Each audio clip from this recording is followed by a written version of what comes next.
Shalom, shalom, shalom. Dikasih pantun dulu. Ubur-ubur ikan-ikan. Cakep. Selamat pagi masyarakat iman. Selamat pagi masyarakat iman yang dikasih oleh Tuhan. Kita kembali menapaki minggu yang baru.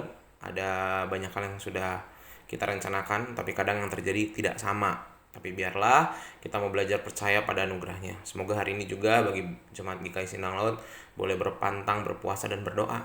Tuhan yang mampukan. Mari bersama-sama kita awali dengan memujikan PKJ 255, Firman-Mu kupegang selalu. PKJ 255, Firman-Mu kupegang selalu.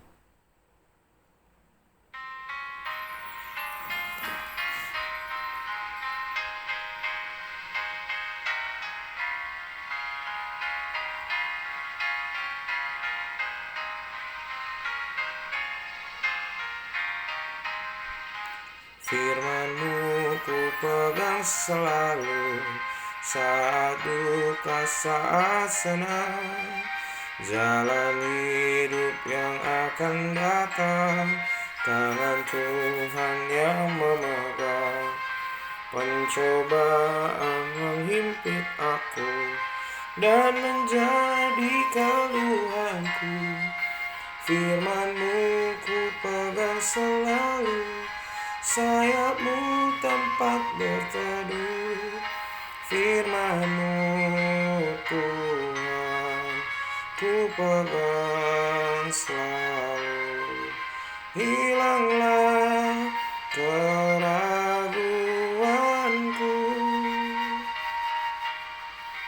bila hatiku rasa susah, padamu aku berserah.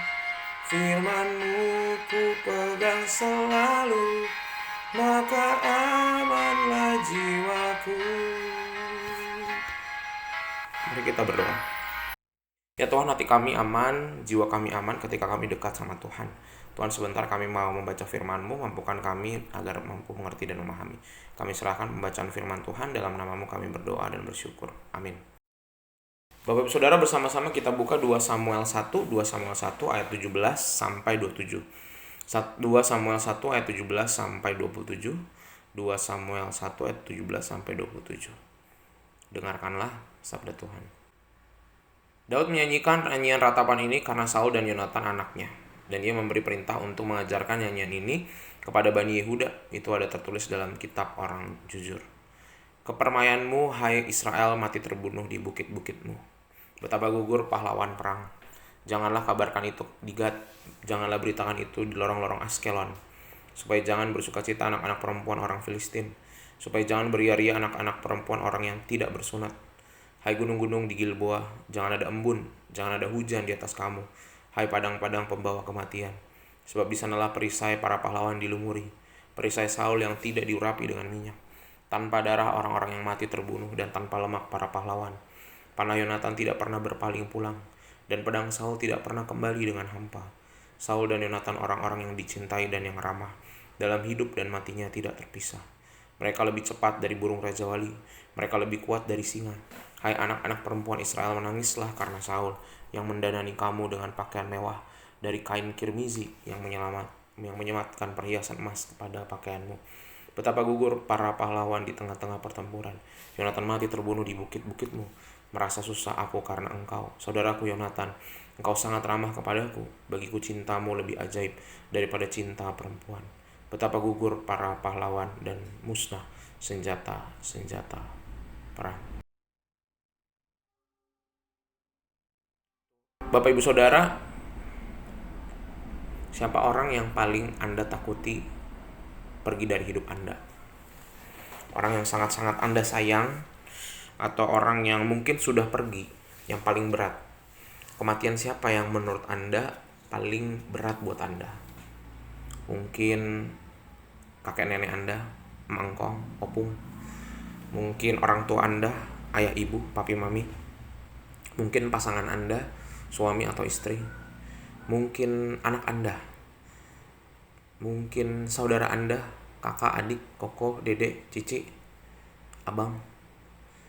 Siapapun itu, orang yang kita kasih itu Kalau kita kehilangan, kita pasti akan mengingat momen-momen indahnya. Sekalipun orang yang kita kasih gak selalu sempurna ya, pasti ada kurangnya, pasti ada lemahnya. Tetapi kematian orang yang kita sayangi, kita akan selalu ingat kebaikannya. Kadang orang yang bahkan jahat sekalipun, kalau dia meninggal, pasti yang dikenang yang baik. Tidak ada orang yang ketika orang jahat meninggal terus ditertawa di ibadah penguburan dan pemakaman yang ada. Karena ketika dia mati, dia membawa segala lukanya, dia membawa segala kelemahannya. Dan yang tersisa diingat kita, yang membuat kita menangis adalah momen-momen indah. Nah Bapak Ibu Saudara, sebenarnya 2 Samuel ini agak unik ya. Di 1 Samuel, Samuelnya udah gak ada. Kitabnya judulnya Samuel. Tapi di 2 Samuel ini sebenarnya Samuel udah gak ada. Yang tersisa adalah orang-orang yang dibesarkan atau hasil perjuangan bersama dengan Samuel. Seperti contohnya Daud. Daud ini adalah orang yang dipilih Tuhan dan Tuhan pakai Samuel untuk mencari Daud.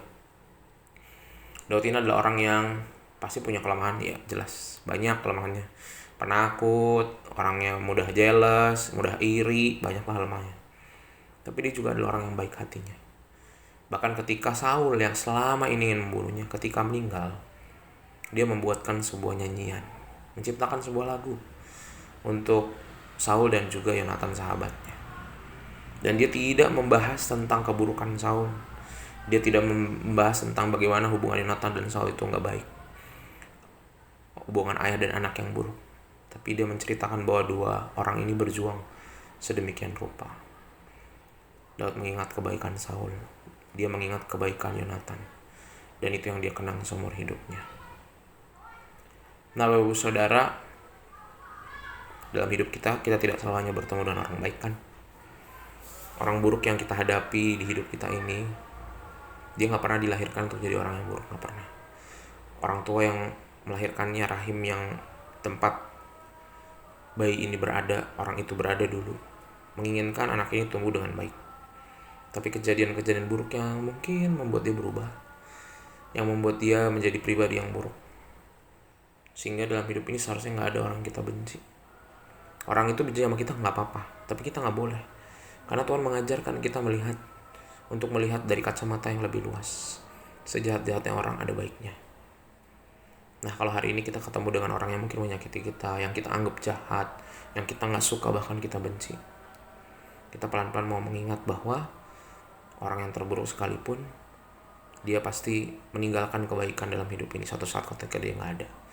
Dia lahir dari rahim yang mendoakannya, dan dia akan berpulang ke rahim bumi yang mendoakannya juga banyak. Sehingga Bapak Saudara, kalau ada orang yang mungkin belum cocok aja sama kita doakan dia. Jangan kita kutuki, jangan kita sakiti, jangan kita lawan. Yang bisa kita lakukan mendoakannya, supaya dia kembali ke citra baiknya dari Allah, supaya dia bisa menemukan banyak orang baik di sekitarnya. Kita jangan jadi menambah orang jahat di bumi ini hanya karena ada orang jahat yang nyakiti kita juga jadi jahat. Jangan. Kita jadi orang baik. Tuhan mampukan kita. Amin. Mari kita berdoa. Tuhan, terima kasih melalui firman-Mu kami belajar dari Daud untuk melihat Saul dengan sisi yang berbeda. Saul yang selama ini menyakitinya, yang ingin membunuhnya, tapi di akhir hidupnya dia buatkan lagu untuk Saul dan Yonatan. Betapa Saul seburuk-buruknya dia punya sisi baik. Ajarkan kami bisa melihat sisi baik orang lain Tuhan, walaupun hari-hari ini mungkin rasanya berat, ada orang-orang yang menyebalkan dalam hidup kami. Tapi kami percaya Tuhan akan mampukan kami untuk melihat tidak pakai kacamata fisik, tapi pakai kacamatanya dari Tuhan. Mata Allah yang melihat semua orang diciptakan sungguh amat baik. Kami serahkan ya Tuhan, kehidupan kami hari ini hanya dalam nama-Mu kami berdoa. Amin. Selamat pagi, Tuhan Yesus memberkati, tetap bersemangat.